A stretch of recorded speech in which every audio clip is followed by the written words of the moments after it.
Little update video. Finished the metal work. All that's going to be done.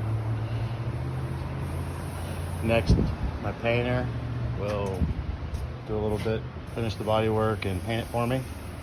Then the hood's done. Then we can slap the front end back together.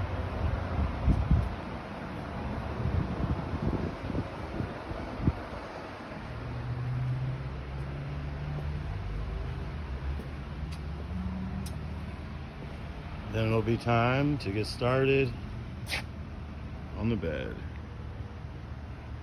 Can't wait to get that started and back on so I can drive this thing.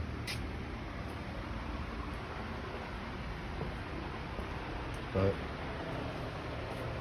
body dropped on 28s. A lot of work.